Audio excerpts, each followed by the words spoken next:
Good afternoon, everyone. Hopefully someone can hear me out there. I can hear you, Mike. Brilliant. Thanks, Alison. And hopefully you can see the screen as well, the slides. Yes, I can see the slides as well. Super. Right. We'll give it another minute or two for everyone to join in.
Okay, it's 2 o'clock. I'm still getting a few more people jumping in, so I might give another 30 seconds before we start.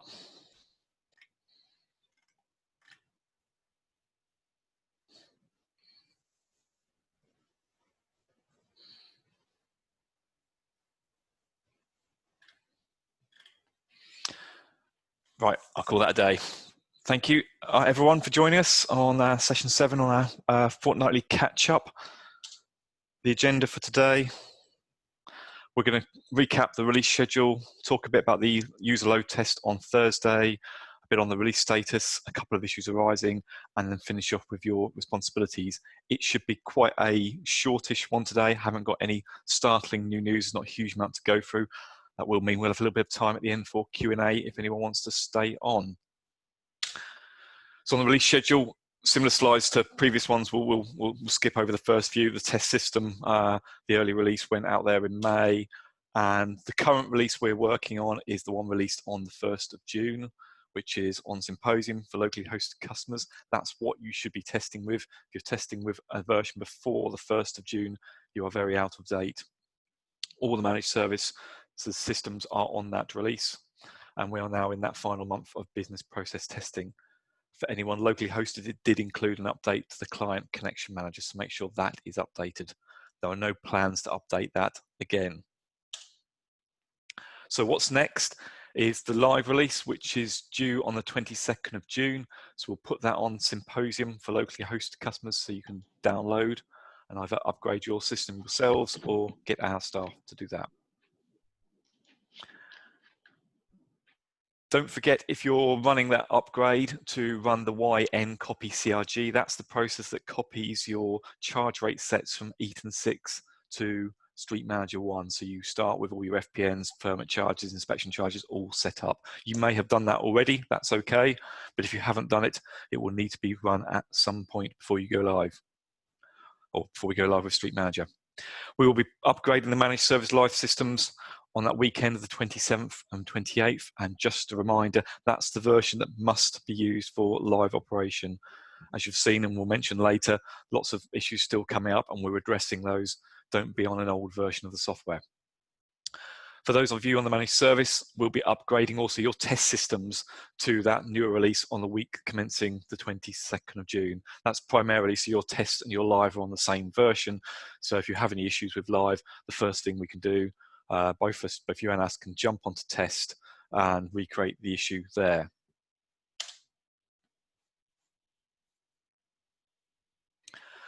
And then overnight on the 30th of June, it's the Street Manager Go Live, same style as before. Run that wide program to update the ODs to new code of practice, turn on your NBatch SI on the production system, and those things will be done for you. If you're on the managed service, you'll need to do them yourself if you are locally hosted. And then the last perhaps piece of the puzzle is when we start collecting works for Street Manager. So we haven't heard of anyone who's going live significantly early, but we will probably start the collection from Monday the 29th of June. So when it all starts up on the Tuesday evening, we'll have been collecting any new works in your area or any road restrictions that are relevant to you from that Monday morning. So if you know of any works promoter who plans to go prior to the 29th of June, please let us know. But we'll basically just run it for a day or two beforehand just to pick up anything that's kicking around. But if no works promoters are going early, there probably won't be anything there at all. And that'll just determine what comes in on the evening of the 30th, if there's anything there at all waiting for us. And then just a recap on the diagram. Then, sorry, a question come in. That's maybe why I sound distracted at times.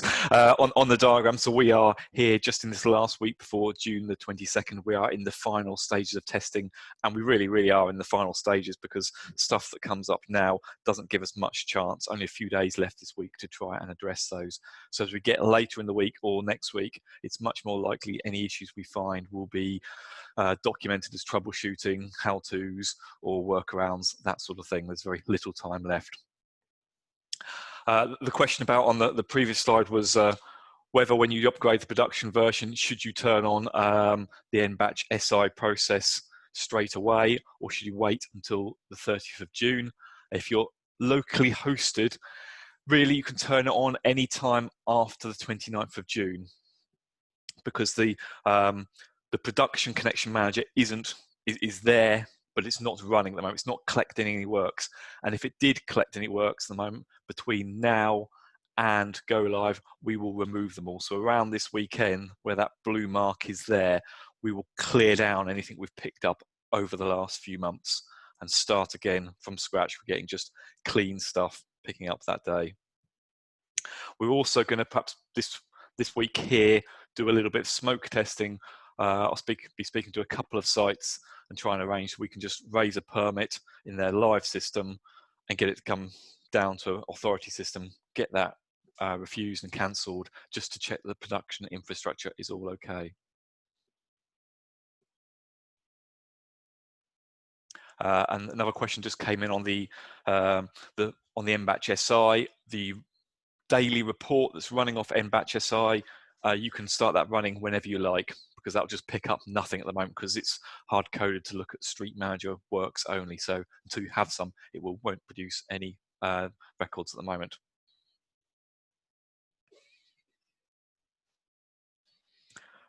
Another question has come in about a promoter saying they've put works into the live system. And do you also need them in Eton? Well, they should only be putting them in one place at the moment, and then you cancel them in Eton and raise them in Street Manager as well. But they should be doing that nearer the time. If you could just let us know which promoter that is, we can perhaps investigate afterwards what they're doing. Moving on to the sprints, we had a query with the DFT about the sprints that were due to happen just before and around about the go live date. What they've actually done is taken sprints 5, 6, and 7, and instead of having 3 sprints, merged them into 2 sprints. So sprint 5 and 6 become 1, and sprint 6 and 7 become 1. So it's 2 3-week sprints. So the first one is finishing today and will be released in Sandbox on Thursday and production on the 25th. And then we've got a nice 3-week pause until after go live. So that's what we really wanted, was nothing changing beforehand. The sprints are basically the element of work that the Street Manager developers are doing. So for 2 weeks worth of coding, testing, fixing, followed by bit of testing and pushing that into the DFT sandbox. So these are the DFT timescales, what they're working to. So this Thursday, they are going to be updating the sandbox. So any testing you can do on the 19th of June, this Friday, would be really beneficial. Again, we haven't got a lot of time to make changes, but most sprints, they tend to break something, and the one before last, they broke something for 4 individual customers who had a SWA code less than 1,000. So that was individual ones. So very difficult for us to spot unless you happen to be on there. So anything you can do on Friday, anything you spot untowards on Friday, give us a shout. In the last sprint, they changed something again, which broke AIVs. That's still broken at the moment. We will be fixing that very soon. actually they're going to make a change on Thursday, which will break it again, but we know what we need to change now, so we can change that. So I'm not quite sure when we're doing the update, but AIVs may not work on Friday, but they will do soon. But anything else that's changed, give us a shout, because the DFT aren't planning to change anything. Almost all the times where something's been broken, it's not been planned, but something has changed in the background. And then on Thursday, we have the user load test at 2 o'clock this Thursday. That's now confirmed, put it on Slack. Can't go back on that. As I said before, we've performed system load tests. We know we can get the number of transactions we need to through to the DFT and through the connection manager. What we want you to do is log in, do about 15, 20 minutes or so of intensive insight usage. So get some people in at your end to raise as much stuff as they can during that time. What we want to try and do is, amongst the people that are on the call and the teams you've got available, is try and simulate full sort of peak usage at sort of 10 o'clock on a Monday morning. So we're close to that, and we've done that. Someone's just asked whether the Street Manager sandbox update on Thursday will affect our proposed testing. That's probably a very, very good question. I will have a check with the Street Manager people afterwards to see if that is or not. We take that yellow confirm now with a pinch of salt. I'll find out what they're doing. We may have to change that. I've just realized that. So thank you, whoever suggested that. So assuming it all goes ahead, then if you're a highway authority, normally you often respond to things, which is not great for a test because you can't sit there waiting, but you can record defective apparatus, which is sort of new works. But you can also take existing works, raise many inspections, FPNs, comments. And if you have permanent responses available, please raise them.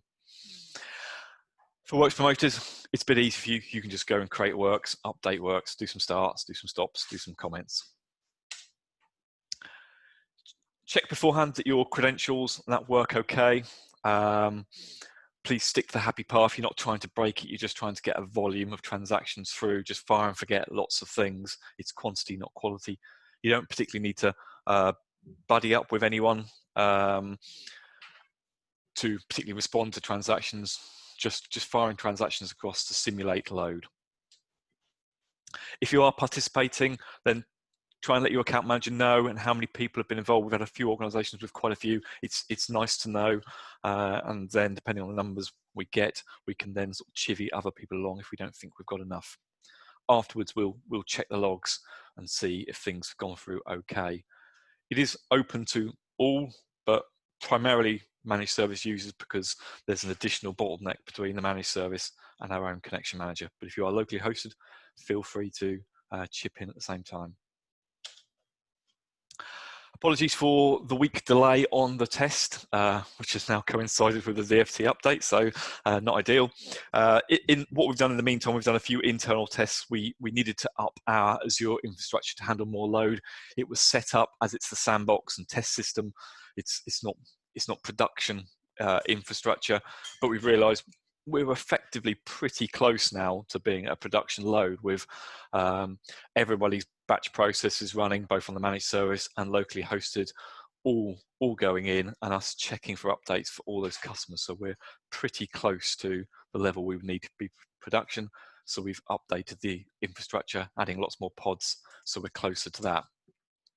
What we also found is that we said to everyone, well, you probably want to schedule mbatch SI every 5 minutes. So everyone set up their schedule, both locally and on the hosted service, to set mbatch SI going at 8 o'clock, 8:05, 9 o'clock, 9:05, 9:10.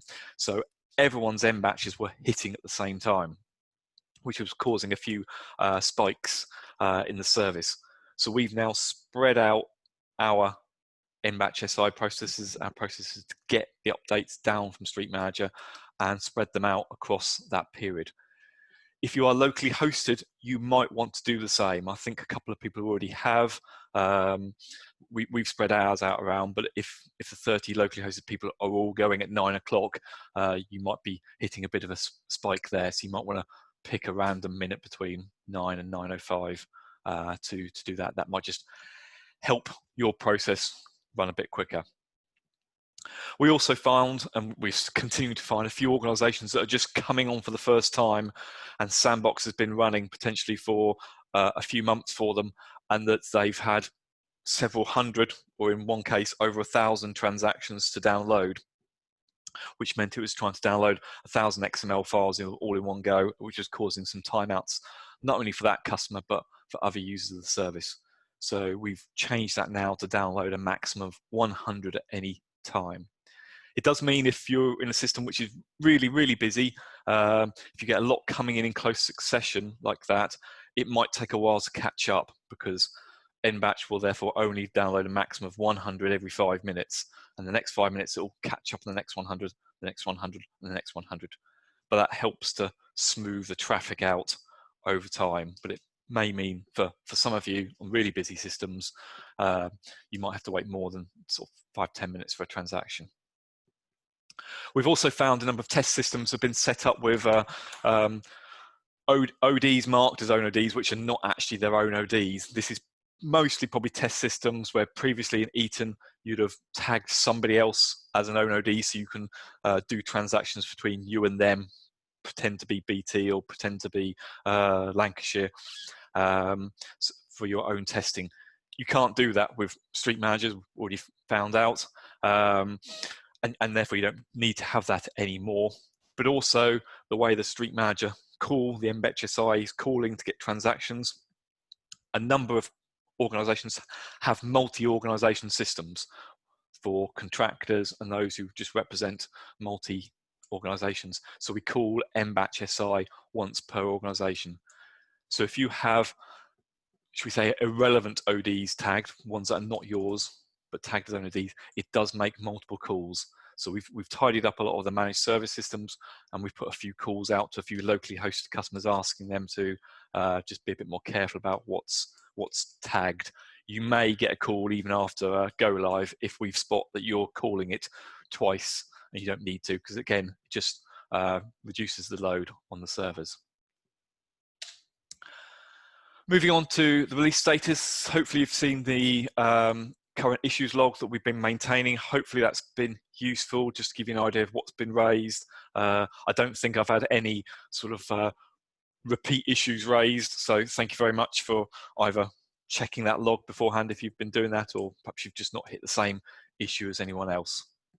So there's 14 as of this morning. There's a couple more we added lunchtime, and we're getting through those in development. So in progress means the development team are looking at it. Testing means it's now through development into testing, and the under investigation, the ones we've literally just received very recently.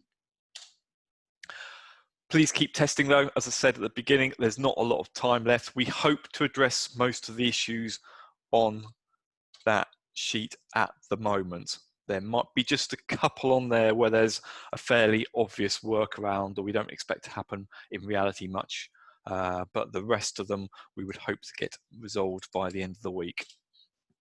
That doesn't necessarily apply to things sort of after today and towards the end of the week. So anything you raise now, we may not be able to fix unless it is absolutely critical. But what we may be able to do is identify workarounds and produce troubleshooting articles for you. So tell you, okay, this doesn't quite work right, but this is what you can do to get around it. Or this error message occurs, this is the solution in the troubleshooting. If you haven't got access to that spreadsheet at the moment, that's in the June test status channel on Slack. So if you go onto Slack and subscribe to the June test channel, at that channel, you'll be able to get to that. There's just a link to that Excel spreadsheet. So hopefully you'll be able to access that. If you can't, just have a chat with your account manager who'll point you in the right direction. And then a couple of issues arising, one which was a bit of a shock.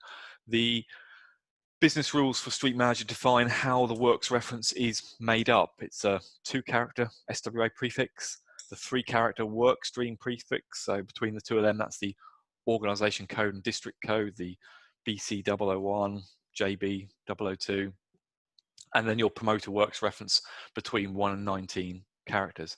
So that's a well-documented rule. The Street Manager UI enforces that. We follow that in Insight. But we have worked out by accident that the Street Manager API doesn't enforce this. So you can potentially send in any old reference. So organizations could use, whilst they can use any reference for their works reference number, they could use a different workstream prefix or even a different SWA prefix. So could be for workstream 1, but they could have a workstream prefix of 999. It could be a BT works, we're expecting it to be BC, but it could be ZZ. We raised that with the DFT, thinking that was not right, surely not going to allow that, but they have stuck to the guns and said they wanted to keep that for organisations that historically have used or not quite followed the Eaton rules in that area, and they didn't want to generate an issue for people in transition. It does mean two things. One for us, we were in a couple of places assuming that the SWA prefix and workstream prefix were indeed the SWA prefix and the workstream prefix. So we've had to change that. Internally, we know what organisation it is and what district it is from other fields within the Street Manager API. So a software change is in progress to handle this. This was spotted when I think it was someone in the West Midlands, I think Dudley Solihull or Sound, well, can't remember who, sorry, received a works from Western Power, who had put it on a completely different organisation by mistake. It was a Western Power organisation. They have several, but a different prefix for the workstream, a different SWA prefix, and they the authority wasn't able to respond on that. So we're making a change for that. The other knock-on effect is for yourselves is just to realise that what's shown on the screen as far as the in-Street Manager, as far as the prefixes there, may not be who it is. You have to look at the organisation. I'm hoping Street Manager will, perhaps in V2, put some validation in on the SWA prefix to stop people accidentally or otherwise using somebody else's prefix, because that does mean you could record something and someone else could steal one of your sort of works references. They can't update your works reference, but they could take the next one in your sequence. So that was a bit of a bombshell a week or two back. One that's just come in as recently this morning, thanks to Bob at Darlington for spotting this, that we've managed to break resurrecting road restrictions. So if you're transitioning from Eaton 6 to Street Manager, taking your Eaton 6 road restriction, cancelling it and then resurrect, that seems to be trying to create a new works rather than a new activity. So we'll look at that. But in the meantime, you can replicate it. That should work okay. So on the off chance that we may not be able to fix that by the end of the week, I have changed the transition guidance to say resurrect or replicate. So if resurrect doesn't work, then just replicate it, and that should be okay.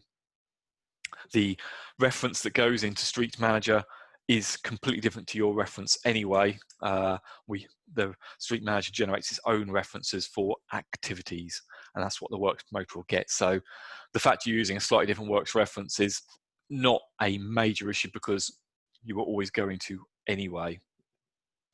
And just to note, perhaps on the previous one about references, whilst what comes in from Street Manager may be a bit different, what we show in Insight will still use the rules in Insight. So still use your internal prefixes, even if the 5-character prefix they provide is completely different. So just covering that off as well. So there's a workaround there, and increasingly as we get towards the end of the month and the end of this week, any issues that come up may well be just there's a workaround, and we'll address them when we can. As always, the documentation has been updated. I make sure that's done before this meeting. This slide is old, doesn't actually show the latest status, but things like the user interface changes, interfacing concept, and particularly the troubleshooting document have all been updated. It's the troubleshooting document that is the one that changes the most. Every issue you raise on Slack is reviewed to see if it needs to go into the troubleshooting document. If it's an error that we fixed, it won't go in, but if there's any aspect that it may still be an issue after go live, then we'll put it in the troubleshooting document for you. So that's just a reminder, 10 working days to go till Street Manager go live. We're getting to the nitty gritty. And so we want to just finish off today. Normally at this stage, it would be next steps, things to do next. Well, we were perhaps a little bit beyond next steps, we're a bit late for that. Hopefully everything you've done or everything you need to do has been done, or your credentials are already set up. So I thought it was just worth reminding you of your responsibilities relating to Street Manager. So first thing is, as much as possible, triaging issues raised by your users. So they've coming through a common point of contact to be raised with the support help desk. You've checked through them first. You've checked the obvious issues.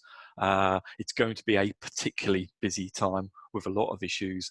There's no doubt about that. So the more you can make sure that what you're asking for is a genuine issue will help save resources on the support team.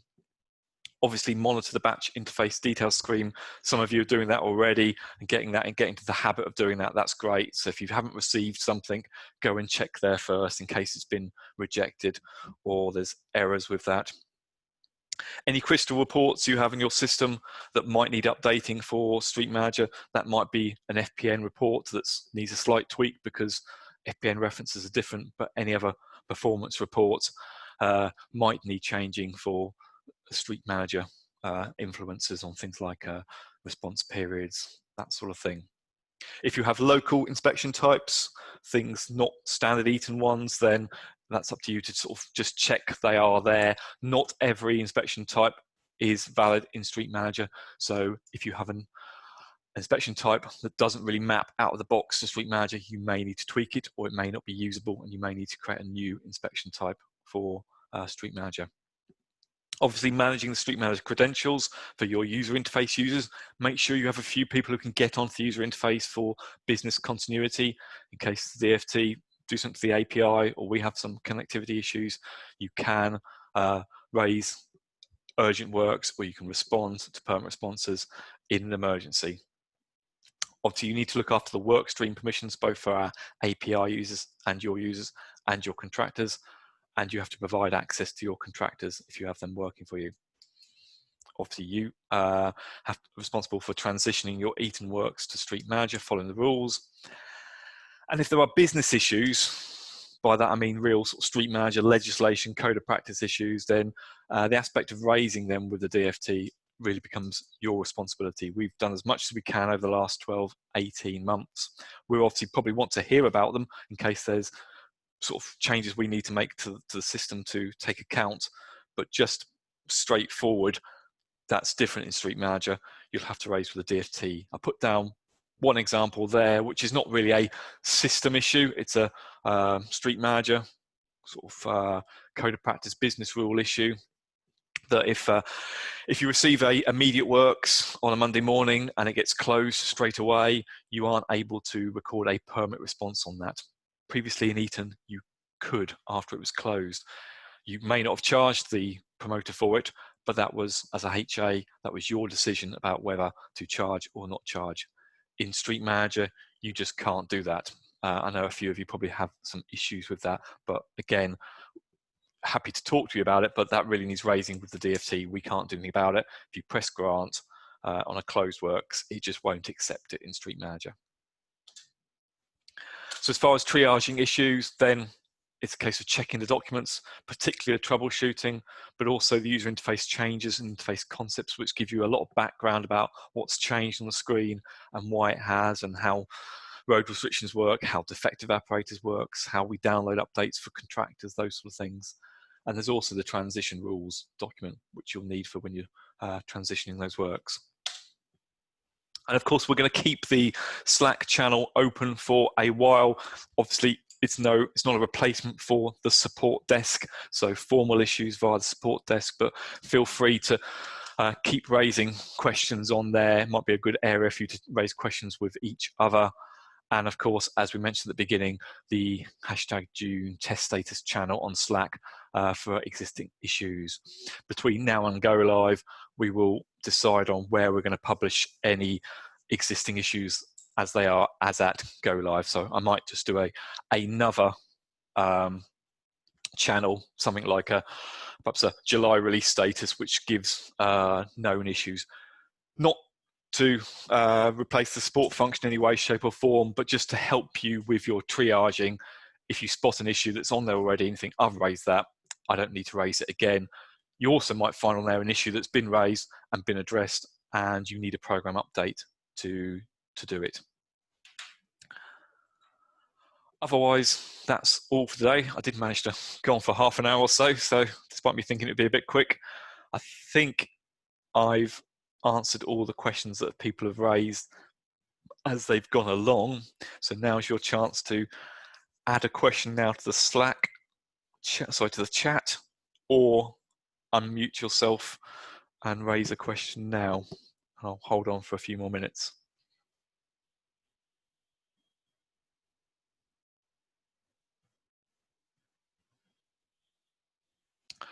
While you're thinking, I think your account managers will be in touch over the next week or two to discuss with you the nitty-gritty, your preparations, your preparedness, and obviously let your account managers know of any concerns you have and any issues you want to raise.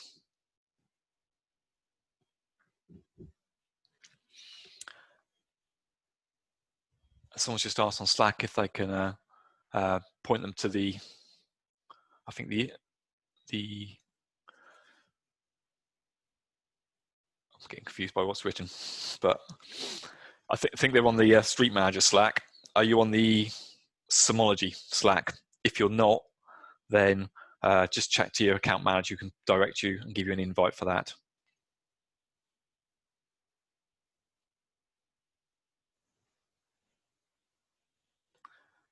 Okay, I don't think there's any more questions, so I'm going to end the meeting. Thank you all, and hopefully we'll have a good performance test on Thursday, DFT permitting.